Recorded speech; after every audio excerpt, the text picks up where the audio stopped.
Let the woman compete.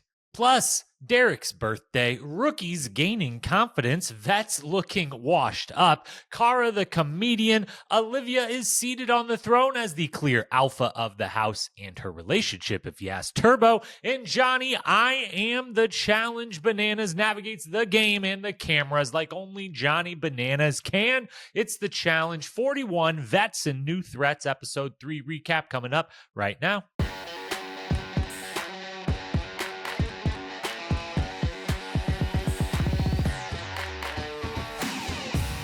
What up, my fellow challenge lovers? Welcome to The Challenge Historian, where we dive deep into all things MTV's The Challenge, past, present, or future. If it's happening in the Challenge universe, we are here to document it. I am your host and dedicated challenge historian, Jacob Hollowball. Thank you so very much for being here with me today to discuss episode 3, which is really episode 4 of The Challenge 41 Vets and New Threats. A slightly slower of an episode versus the initial 3 that we've really much labeled great. With things slowed down, but still plenty to discuss. And obviously one big storyline that has been brewing comes to a head to some degree this episode, or at least the first part of what maybe next week's part 2 will be of that drama coming to a head. But a lot to discuss before we dive in. Only one single programming reminder, which is me and Alan Aguirre over on Caffeine Confessionals will be doing our second random season rewatch recording next week. And this time we won't hide which season it is going to be doing. I will be rewatching this weekend, and we will be recording next week about one of my all-time favorite seasons. Fresh Meat 2 may be my favorite season to rewatch, but it definitely, one way or the other, is within my top 5 or so favorite seasons of all time. So I am very excited to rewatch and to discuss it and all the different things about it with Alan over on Caffeine Confessionals. So that recording is happening sometime next week. If you, like me, love, or just maybe you don't love Fresh Meat 2, but if you have any questions about it, DM me, leave a comment here on this video, anywhere you can reach me, send those questions over, any of them that are good or that I can weave into the episode. We will do that. That will be out within a couple weeks. We are recording sometime next week. That's the only programming reminder. Otherwise, these recaps for season 41 will keep coming right here on this channel in this podcast. Let's dive in. Episode 3, Challenge 41. Here we go. We'll do a very straightforward, traditional walk through the episode to discuss all the storylines and all the dramatic points this week. So let's talk in this opening bit here about everything pre-daily, because it was just a lot of little scenes, little things happening. There was no one kind of dominant thing to discuss within everything that happened up to the daily challenge. So just a couple quick hits. 1, the draft. We're getting to that point where the draft is wearing off pretty heavily. Once we are a few rounds in, when, yes, the cast is huge, but when it's you have to pick someone of the opposite sex, which cuts the pool in half, and of the opposite rookie vet spectrum, cuts the pool in half again, and then you can't pick anyone you've been with before, it does turn into, there's almost, I don't have time to do the math while watching and diagnose every pick of like who was actually eligible for Olivia to pick, and then who did she pick between those. It kind of just ruins the draft. It becomes like you might as well have been randomized because at a certain point, and we already started getting there this episode, it was like, well, this person is up and they kind of have to pick this person, or they have to pick one of these two people, and next week they will be with the other one. And so it kind of, how could they ever ruin a draft? But this version of it is definitely doing that. At some point, I need to just sit down and like actually diagnose like who were the 2 or 3 options and did they make the right one? But I did not do that with this. The party, Derek's birthday party, looked super fun. Love a birthday party on the challenge. Love a party on the challenge. As always, would love to see more. Couple notes from it, though. CT definitely is just really, really, really leaned into this. I'm the dad or the uncle or the elder statesman. I'm the one who just kind of runs the house in the background. You need someone to cook the food for the party. That's where I come in. You need someone to discuss your injured knee. That's where I come in. You need someone to tell a rookie this is just how things go in this house and it'll be fine. That's where I come in. He's hanging out in the kitchen almost exclusively, and he's just being the dad of the vacation house that everyone else is having a fun old time in. And I love that for him. I love that for everyone else in the house. That's got to be a great time. For the show itself, there's still some value there, but would love to see a little bit more. And then we, of course, have, I forget her, it's Carl or Carla or whatever Kara's alter ego is this time around. The name seems to change by like one letter or something every single time. But I will say, the 3 jokes that we get from the roast of the Challenge House via Cara Maria's alter ego, I think they all landed. I think she went 3 for 3 on Derek, CT, and Nisa. So I think good job by her. I'm sure there was more than just those 3, and I'm sure they picked the 3 best ones. But you know what? That's a tough spot to put yourself in, to be like, I will roast the whole house. And from what we saw, I got good giggles out of the 3 jokes that she made. And then there's obviously the big story is kind of, throughout the whole episode, Gabe and Nia. I just wasn't that interested in it, honestly. It was just kind of like a ho-hum sort of thing for me. It didn't really grab or pique my attention. It was a little bit of a silly, like they had to grasp at a story for the episode, and that was going to be one of them. And so they make it, maybe seem a little bit bigger than it actually was. I don't think he said anything too crazy at the beginning. And ultimately, she rightfully is like, that's a bummer and that upsets me, but like, I'm not going to throw a huge storm here because I don't think he said it all that much. And eventually, the apologies, everything with them in this episode is like, I get that this needs to be the story of the episode, but like also it's just, it's a shitty situation. I would be obviously super bummed for Nia. And if I was Nia, super duper bummed. And if I was Gabe and it's my first season there and I really wanted to compete and then I didn't get to compete, I would be pretty bummed out too. And, but you do got to just support and ride hard, even for a partner that picked you the night before, that you literally have not actually been partnered with and maybe have barely even spoken to in the house. You still got to just like do the thing and ride hard for them and support them and try to make the best of it. But I get why he was bummed, and I just wasn't ultimately that interested in the whole situation. Just bummed for the both of them, certainly for Nia. And then Cedric. We get a little moment of Cedric getting swim lessons from some other folks in the house, but then him in confessional being like, haha, sneaky me. I'm actually a really good swimmer. I'm just kind of lying to these folks, which at first glance sounds like, hey, that's a good thing to do. Lower your threat level swimming, especially on recent seasons. Very much so last season in the final has come up in the final, if not dailies and, matters. And so, yeah, sure. I'm all for it. Just in high level. If you're like, I'm going to try to, I'm going to throw some little lies in there. I'm going to downplay some things, try to lower my threat level a little bit, sneak up on some people. That sounds good. The only problem here, and we get this scene and it's very clear. It's like, okay, so they're definitely about to have to swim in this daily challenge. But even if not this one, the season is young. There is a very, very low, minuscule chance that you are going to get to go the entire season without being asked to swim at all. And then magically in the final, it's going to be swimming and you're going to been brought there because people like, if you have to swim, it'll be fine. And then you get to blow them away in that moment. That would be the payoff you're looking for with this little sneaky under the radar thing. But no, you're going to have to swim in probably a lot of dailies if you were to make it through the entire season. And are you going to throw all of those dailies to keep up this charade? Or is it immediately going to be known, actually, he was lying to us and he knows how to swim. He's a very good swimmer. And now we raise this threat more because what else would he be lying about? And also he lied to us. And so I think this backfires instantly. As I was watching, I was like, I get how you think that is a good idea and it kind of sounds fun and it makes for a great confessional. Cedric all episode long, great confessionals. Really enjoy the energy, everything he's saying, funny, good times. But I think this was going to backfire. And then, of course, we go to the daily challenge and everyone finds out Cedric, very good swimmer. To that daily challenge we go, and I did really enjoy the design of it a lot. Sometimes I don't always love when it's a partner thing and it's like one person does a majority of it and the other one just kind of waits around at the end. But the fact they both had to do the swim and it's just one can do the puzzle while one does the physical climb and jump. I like that. I think that's good. I think that's a good way to kind of even out when you are doing random pairs pretty much every single week and people bounce around and everything, to try to kind of just even the playing field of whose strengths and weaknesses and everything. But like everyone has to pass a certain baseline. You've got to be able to do the swim from there to there.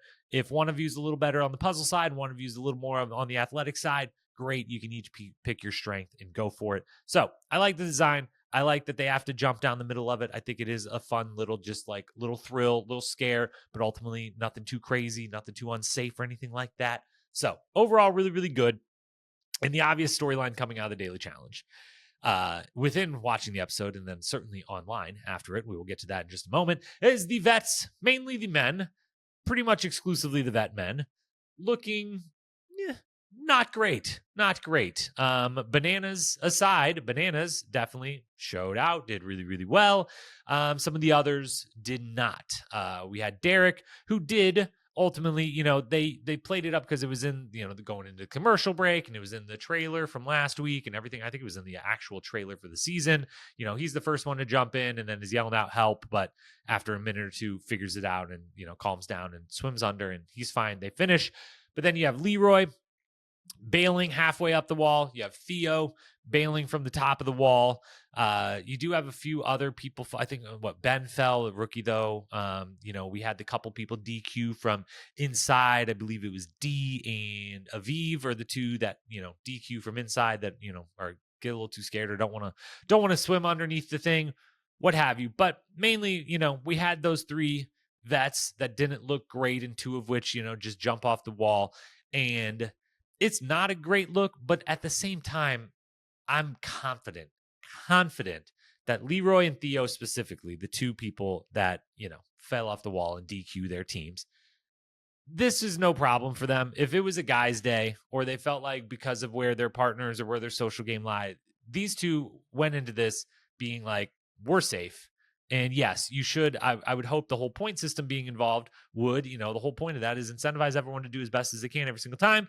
But as we see here, if they're just not feeling it and they don't like the heights and they don't really feel like there's actually a threat to their game, and some other people have already DQ'd anyways, then Leroy and Theo, I feel very certain if their ass was on the line, or maybe even if they just would have went first in this challenge, they can climb up that wall, no problem, and they would have jumped. Maybe they're a little scared about it, but they could have jumped and they could have swam over.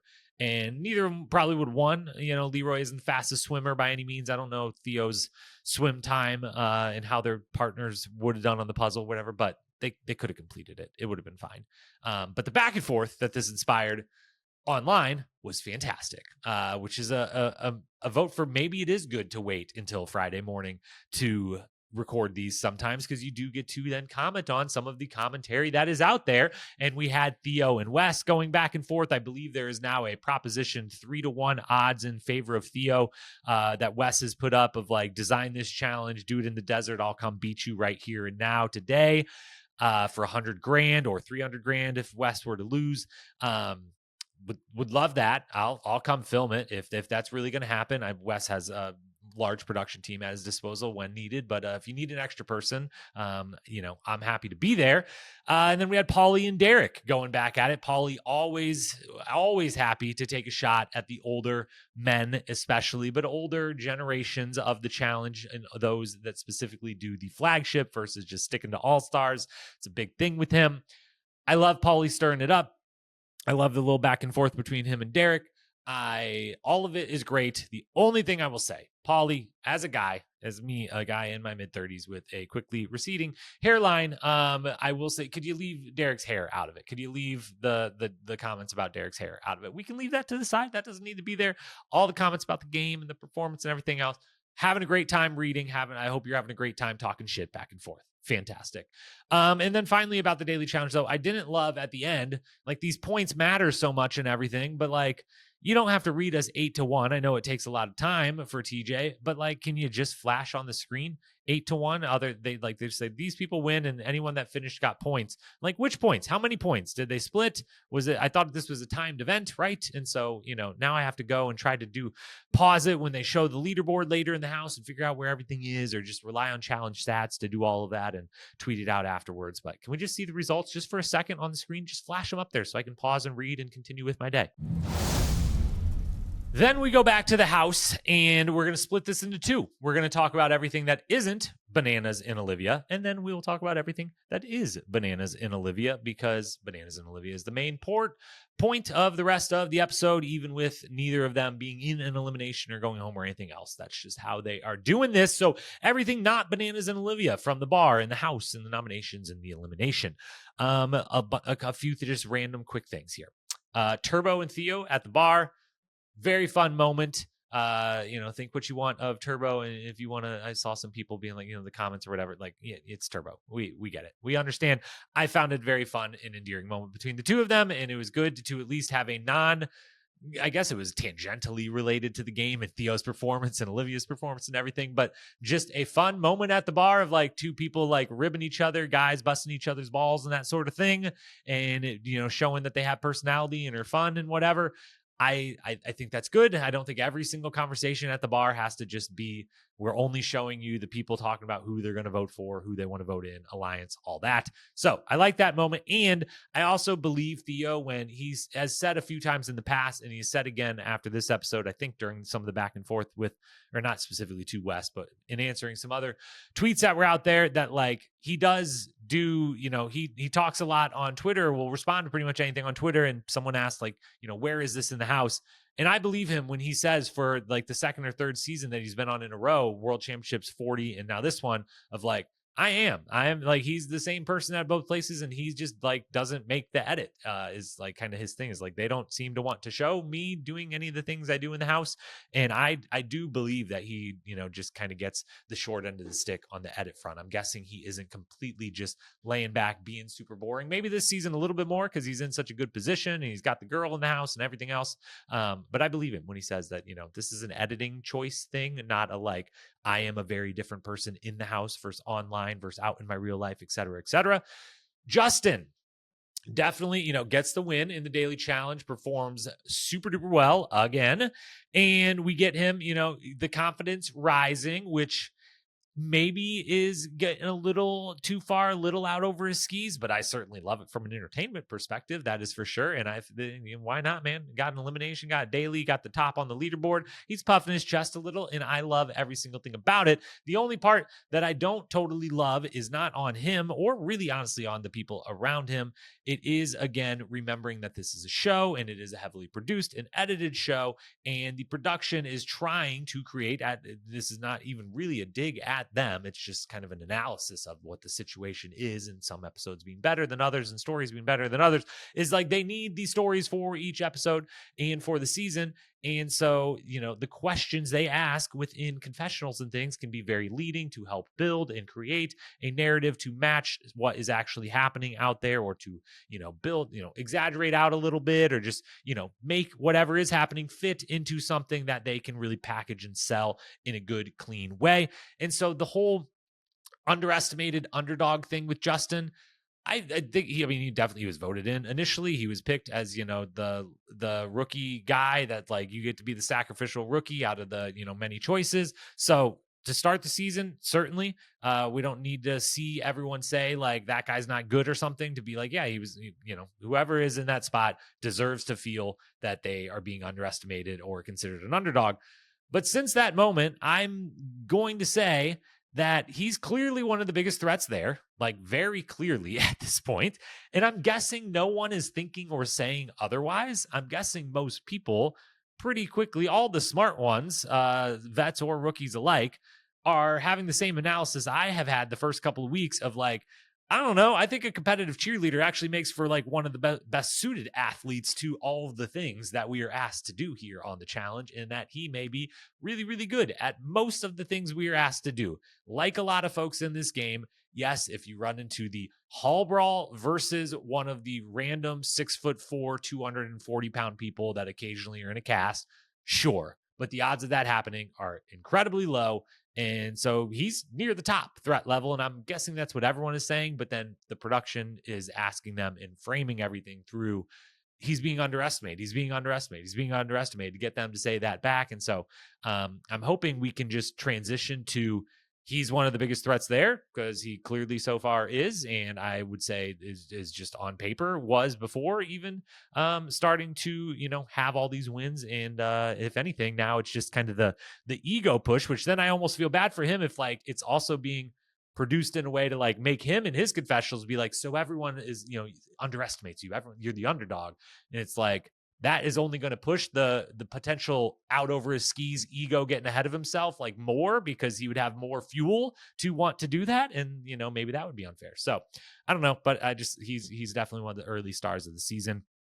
And again, competitive cheerleaders would be a great recruiting base for awesome challengers, for like actual, like they're going to be really good at almost all this stuff, and they're probably going to be really, really good as cast members. And then a bunch of other random little small, barely mention worthy, but don't have a lot to go into updates.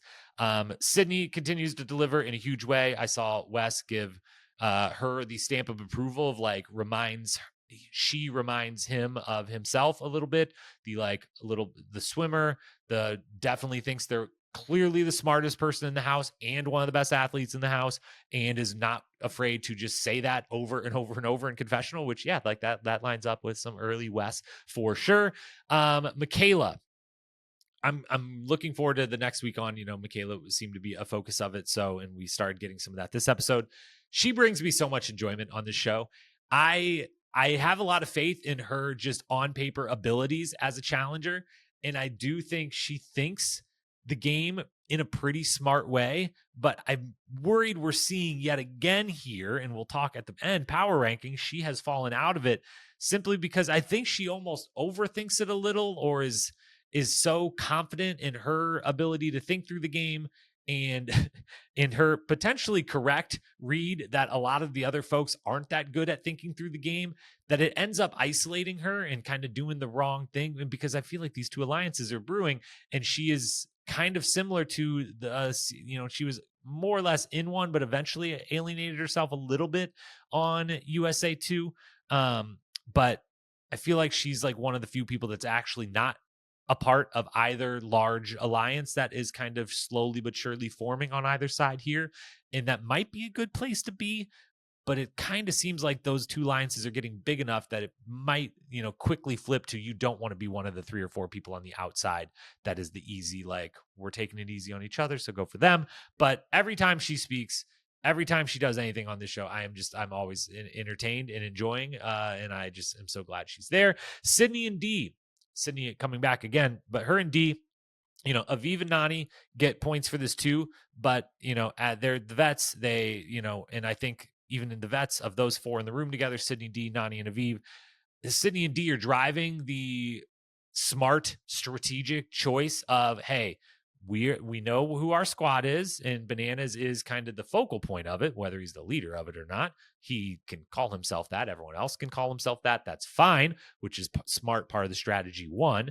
But 2, I think they're leading Dee and Sydney are leading the very smart strategy of like, it's not so bad if they want to take their shot, make it known who's on that side, to send him to maybe be the hangnail, like not to send him into elimination, not to send him home, but like to send him to maybe be the hangnail where we can just save him. Like, we should just vote with them, and then all of us will have the votes still to like make sure he doesn't go in next week, but we will have gotten a little bit of credibility and a little bit of confusion of, are we working with him or not, for the time being. And if need be, we also just get to know who exactly is on that side versus us and him. And so I think it's really smart of them to be like, why would we, like, we're not going to put up a fight over this. Like, they're trying to make him have a 50-50 shot, if you want to call an elimination a 50-50, of him being the hangnail. That's not a problem for us. Like, this is actually an opportunity for us to gain info and curry favor, and then still completely have not lost any ground at all. So very good on their part. And then the final thing, I believe it was Justin. I saw someone, one of the challenge accounts, tweeted out something about, I believe it was Justin on his live, said that after Will's big breakdown and everything after the bar, they began limiting everyone's drinks to 4 drinks a person when they would go out, which, if that is true, and that sounds like something they would probably do. And again, I did comment last week, it did seem like they had loosened the standards and let them be like, if you want to spend your own money, you can do whatever the hell you want, which I think is the way to go. You can let them drink whatever they want if they want to all pay for it themselves. And you can monitor that and do that in a safe environment. You can create a safe environment to let people do that. And, Will didn't do anything. I guess, is it because he punched a window and hurt his own hand? Like, okay, like, yeah, you can't fully monitor, like, in the moment, you can't catch him in that exact moment and stop him from doing that. But any, they've had a lot of troubles in the past. I totally understand from liability wise and why they never want to have any repeats of the myriad different things that have happened in the past that have been alcohol induced. But or not fully, I'm not going to fully blame the alcohol. That takes it away from the people that did any of those things. But there is a safe environment. Other shows are able to do it. Many other places are able to do it. And it does feel, it's weird to be like, let them drink as much as you want, because like that also seems really shitty. But if this is reality TV, this is what we choose to watch and devote all of our time to. So let them, I guess. And then finally, Bananas and Olivia. We could go all day on this, but it looks like, we're going to have at least next week's episode to mainly focus on it. If not more episodes after that, we will see if Bananas is able to survive the men's week next week. But we will still talk a decent amount about it here. First, one big overarching thought and opinion on both sides, Olivia and Bananas. Let's start with Olivia. She has her alliance. She has seized control of the game, of the house, and it feels like maybe she is a little bit figuring out how to handle that position. Not because she isn't capable of handling that, certainly not, and not even necessarily because it's like her first time in that position that you'd be like, yeah, the first time you kind of assume the throne, you got to figure out like how to operate from the throne, and there's a learning curve to that. I think it is the learning curve that comes with it, but it's the learning curve plus that it happened so quickly. And I don't think she was expecting it to happen so quickly. Like, I think she came into this season and in the first few nights and everyone that was there and everything else, very, very confident, as she should have been, that she could do this, that she could run a house, that she could build an alliance, that she could take over the game, the whole thing. Like, I think she was completely confident she could do that. She should have been completely confident she could do that. I just think in her head, maybe if you could like get the real truth from her, my guess is she didn't think it would happen so quickly. And what I feel like in a couple of the arguments with Bananas or just moments in this episode, I can almost see her thinking through like, well, this was always the plan and supposed to happen, but I thought it would take longer than that. Like, I'm already sitting on the throne. Like, I'm already here. Like, geez, I thought, I had planned and thought through how I'm going to fight and get to where I am sitting on the throne. And then, I'll figure it out from there. But like, I thought that would take a little bit longer than this. And it seems like she's just kind of almost a little shocked. Like, damn, I'm already on the throne. Now we're transitioning into how do you operate from the throne? And I knew I was going to have to figure that out, but I thought it'd be another week or two before I had to figure that out. I thought I could keep doing the building phase of things and not now I am the war general phase of things. And so I think it just happened way faster than maybe she anticipated. And she's kind of just like catching up mentally with, okay, now this situation is here earlier than I thought. And the numbers are therefore bigger than I thought when this is happening. And there's a little bit more to think through. And I kind of just don't want to have the arguments. I want to go like think through and plot and figure out exactly how I'm going to maneuver all the pieces on the chessboard that I now control. And I didn't think I would control until a little bit later from now. I thought I would control, but a little bit later. I think that's what's happening. But then it does lead to, I think, a pretty big mistake on her part. I think her and her whole team targeting Bananas in this way, in this moment, is a massive, massive misstep because you're just making him the hangnail. I don't think that's as appealing as they seem to think that it is. I get that, like, then, he's automatically the hangnail, which means next week we get to vote on him, and they think they have the numbers and they can just vote him in. But if you think you have the numbers and can vote on him in, like, you can just vote him to be the second person. Or if you have the numbers, have the confidence in, I guess next week when it's the hangnail situation, it's the winner gets to pick the second person. So I guess they're just betting on that of like, we would need one of our people to win to get him in otherwise. So maybe, that I just talked myself out of my initial argument that I had planned for this moment, but because they are doing the whole back and forth thing with the hangnail and everything else, which reminds me, they have to do, we predicted this last week, that they have to like double up to switch back and forth which one is a hangnail or not. So the few people I saw saying like, of course they, chose it was going to be a Women's Day because they knew Bananas was going to be targeted. Like, stop with that stuff. It's so dumb. It's so pointless. But I still think, take the shot when you have a real shot, not like the setup shot. And even more so, if Nia was perfect health, then fine, great. Be like, hey, we think Nia can beat America. We're good with this, regardless of the game. We feel really good about it. We feel and like, okay, great. Then I see your point. Get Bananas in there so you can guaranteed get a chance to vote on him next week while you think you still have all the numbers. Okay, but Nia is not doing great. She has just been told she has to sit out. She has not been medically cleared to continue, and they're awaiting results. And you've got to just decide this isn't the moment. Like there's now a chance that this elimination doesn't even happen. And now whatever, if it does happen, the chances of Nia winning have gone down one way or the other. She is injured. So even if they let her play and it's not that big of a deal, to some degree, the odds have gone down. If they end up with something physical that she should have, the big advantage in, that advantage has dwindled to some degree, maybe even all the way. And so I think this is a bad move on their part. I think they should wait a little bit longer to an actual guys' day. But, I can see the logic, but I don't totally agree with it. On the banana side of things, the big thing is he gets to say he is the challenge. Everyone in the house seems upset about that. Some people on the internet seem to be upset about that. He gets to say it. That's all there is to it. You don't have to like it. You certainly don't have to like it. But he does get to say it, and you don't get to be like, that's preposterous that he would say that. No one should get to say that. Let me tell you about the vets that built this game, this, that, and the other. He gets to say the challenge, okay? First and foremost, obviously he's going to say that. Obviously, it fits his character, in his persona, in his personality, and everything he brings to the table to a T. He could be on his 4th season, okay? And he would say this, okay? So obviously he's going to at this point in his challenge career. And obviously, every time he speaks, every time he is in an argument on this show, he is going to sound hypocritical if you fully analyze and review the tapes of the past. He has done 25 or whatever seasons. He has done every single move, forwards and backwards, good or bad, backstab, front stab, get stabbed, anything that can happen in a challenge house, he has had happen to him, and he has done to others 3, 4, 5 times over. So there is no single scenario he can find himself in where he can call someone out for some bullshit or something or coming after him or anything else and not be, if you wanted to, be like, that's pretty hypocritical. Let me roll the tape and here's a reel of you doing that same thing 3 or 4 times. Of course it is. He's always going to sound hypocritical every time he talks because he's been on 25 of these seasons and he's done every single thing.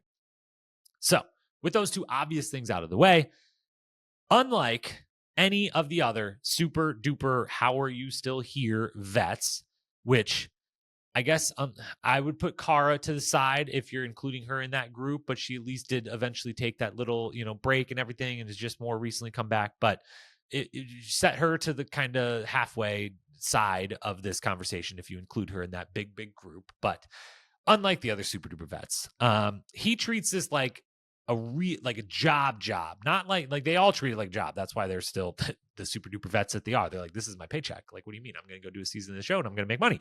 But he treats it in a way where he believes truly to his core. I am so certain that Johnny Bananas DiVinanzio believes this is the Bananas show. This is the Bananas show, aka the challenge. It's not the challenge. It's the Bananas television show, aka the challenge. That's what everyone calls it. But he thinks if he does not entertain, no one will, and the show will suck. He believes truly every time he steps in that house that it is on him to be the star, to elevate the show, to bring the entertainment, to bring the drama, to win if he can. All of the things. He really, truly believes that. I am confident in that. And so if he believes that in that way, and he has won 7 times, and he has been the story more seasons than he has not been the story, and it's happening again this season, and it happened again on season 40, he's the bull in the china shop. He's going to make it be about him one way or the other because he's so driven to does believe that it is his show.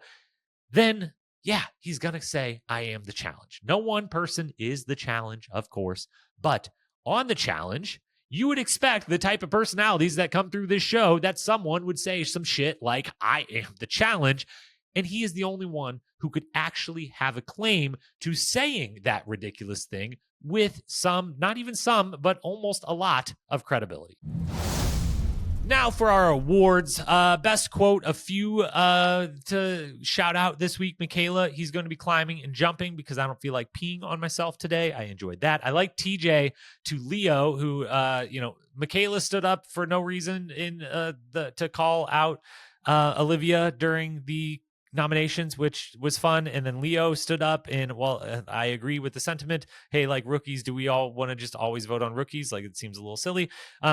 Also, maybe not the right time. And I love TJ going back. So you're really going to put a massive target on your back, sit down, and then still vote with them. Okay, cool. I like it. Love that from TJ. And then I think the winner, though, is Cara's roast. I think Cara, mainly the Anissa retirement home, that you can make the retirement home pay you, was really good. I thought it was really funny. And I thought finding a way to make a joke about Anissa being on these seasons still, while without offending or hurting her feeling, like threading that needle was a hard needle to thread, of like, this should be funny. And the joke is about Anissa still doing these shows, but Anissa is going to be completely cool with it because it was funny and was harmless and friendly. Tough needle to thread. And I think she did that. Best moment. Honorable mentions to the Cara roast, Turbo and Theo's moment, Justin getting cocky, feeling himself while playing pool, Michaela and Leo making waves for no reason at nominations. All those were good. I think the winner, though, is to all of the confessionals from the Daily Challenge. The rookies doing well, the vets struggling, and all the confessionals that went with it, I found really fun. I thought Sydney and Cedric, amongst others, were really, really good on the, like, look at us rookies doing a great job. Justin in there as well. And then I thought on the vet side, some of the commentary about them not doing so great and about themselves not doing so great was also really good. I liked all of that. MVP of the episode, honorable mention to Michaela, Cara, Cedric, and Olivia, but the guy done did it again. He is the challenge after all, and he is the MVP of this episode. It is Johnny Bananas. Now, finally, for our power rankings, and there is quite a good change up this week as we see the alliances, form a little bit more. We see where people's game plans are a little bit more. We see how people are performing. We're just adding data. And so in these early episodes, these things are going to change pretty quickly and probably week to week more often than not as we kind of learn. And then they'll probably become pretty stagnant for the back half of the season. They usually do. But up front, the women, we are bumping Olivia back down. I believe she just spent the 1 week at number one. We're bumping her down one spot because I'm putting my girl, Ashley Millionaire Mitchell, back in the top spot. She had risen to 2 last week. I'm putting her at the top.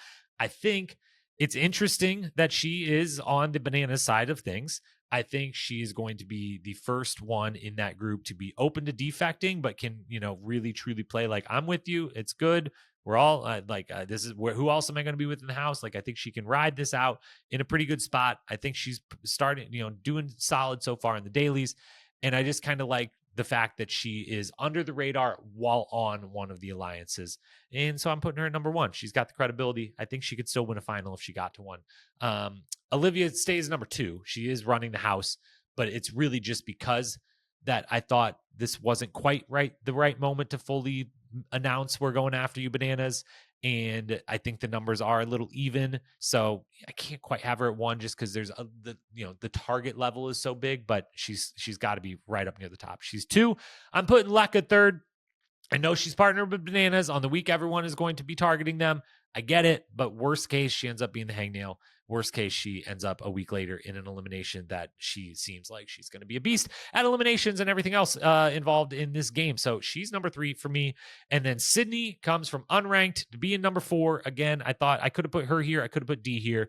I think both of them are navigating the game really well. Again, I really like the strategic move of like, we don't have to overreact to this. Like, we can let them take their shot, quote unquote. It doesn't hurt us. It only helps us, and sticking with their side still. So like everything there. And then Cara Maria remains on the top five. She's in fifth, bumped her down from third. Need to see the performance step up a little bit. Worried that she will be, at the bottom-ish, but of the Olivia side of things, or be the obvious, like, Bananas doesn't like me, so if Bananas wants to take a shot at Olivia's side, but maybe Olivia's safe, Cara is the obvious Bananas target right after that, but still on there, off the credibility and know what she can do in final. She's fifth. On the men's side, Jeremy stays one. Turbo bumps up to 2 from 3. Theo bumps down from 2 to 3.